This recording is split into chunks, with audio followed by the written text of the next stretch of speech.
Sebagai ibu kota negara, Jakarta merupakan kota dengan penduduk terpadat di Indonesia. Tingginya arus urbanisasi ke Jakarta sejak tahun 1970 membuat pertambahan penduduk meningkat begitu pesat. Pembangunan gedung-gedung pencakar langit serta pengambilan air tanah dalam jumlah besar menyebabkan penurunan batas permukaan tanah yang mencapai 7,5 cm per tahunnya. Intrusi air laut pun semakin jauh ke daratan. Ini semua diperburuk dengan naiknya permukaan air laut akibat pemanasan global. Sehingga kota Jakarta diprediksi akan tenggelam pada tahun 2050. Bencana ekologis yang menimpa Jakarta saat ini juga tidak terlepas dari sejarah pembangunan kota Jakarta dan para penguasanya. Mulai dari periode prakolonial, kolonial, Orde Lama, Orde Baru, hingga kini Orde Reformasi, masing-masing memiliki pendekatan pembangunan yang berbeda. Akibatnya, perencanaan tata kota hampir tidak pernah berkesinambungan. Yang menarik dari lapisan sejarah Jakarta, memang ada kecenderungan di masa tertentu pemimpin siapapun di masa tersebut itu berusaha menghancurkan lapisan sejarah yang dia taklukkan sebelumnya. Tapi saya rasa ada satu yang terus-menerus konsisten gitu dari siapapun, apapun layernya, yaitu dikotomi antara formal dan informal. Jadi mau apapun layernya, dikotomi antara bangunan formal dan kampung itu selalu ada gitu, di masa apapun gitu. Mahalnya harga tanah akibat ketidakadilan dalam penguasaan lahan, ekspansi gedung-gedung bertingkat dan pusat perbelanjaan, menggeser berbagai lahan yang seharusnya bisa dialokasikan menjadi perumahan dan ruang terbuka hijau. Hal ini berdampak buruk bagi warga kota Jakarta, terutama kelompok rentan yang terpaksa menempati daerah aliran sungai dan pesisir Teluk Jakarta dan yang seringkali dianggap kumuh, ilegal, dan liar.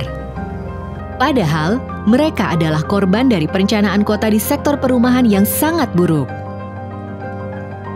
Selama ini perumahan selalu dianggap sebagai isu sektoral dan bukan sebagai pemenuhan hak dasar. Maka hunian selalu menjadi rencana kerja saja, tapi dia tidak pernah menjadi strategi pemenuhan hak dasar gitu. Padahal dia sebenarnya hak asasi manusia. Karena dia sebagai sektoral, maka dia hanya dipecahkan dari soal pembiayaan saja, lalu hanya dipecahkan dari berapa jumlah unit yang terbangun, tapi tidak pernah dipecahkan bagaimana caranya mencegah penggusuran contohnya.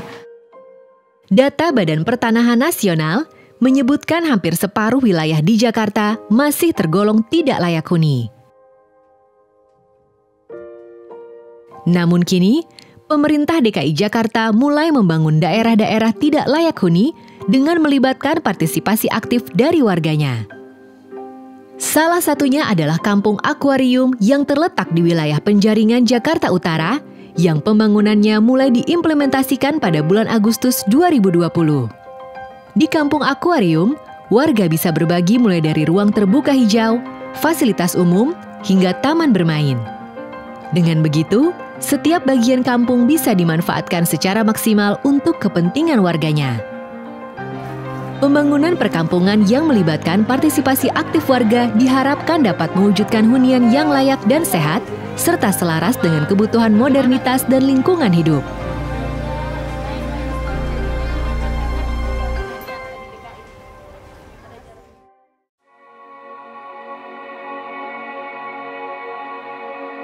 Tahun 2020, pandemi COVID-19 merebak tak terkecuali Indonesia dan Jakarta merupakan penyumbang tertinggi kasus COVID-19.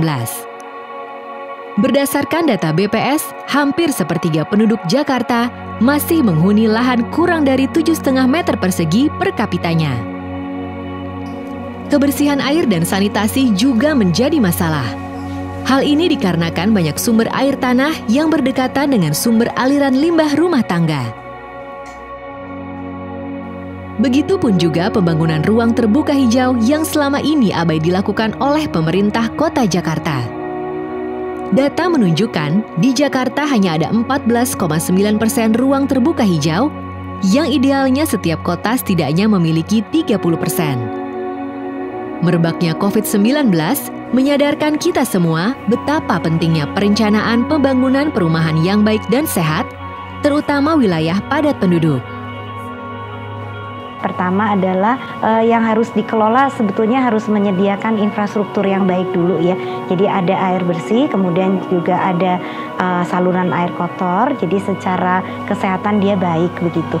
Kemudian satu persatu kita bisa benahi dengan memberikan ruang terbuka. Sebetulnya ada yang disebut sebagai konsolidasi tanah misalnya, menggabungkan beberapa rumah menjadi satu rumah deret misalnya, dan sisa tanahnya itu digunakan untuk ruang terbuka hijau. Jadi kesepakatan dari warga itu boleh dikatakan prasyarat utama untuk berubah dan mengubah lebih baik lingkungan perumahannya itu menjadi nomor satu. Jadi artinya kalau memungkinkan bangunan-bangunan itu cukup padat, tetapi punya ruang terbuka di sekelilingnya. Pembangunan perkampungan dan penyediaan perumahan bagi warganya, terutama kelas menengah ke bawah dan pelibatan aktif warganya, harus menjadi prioritas pemerintah Kota Jakarta.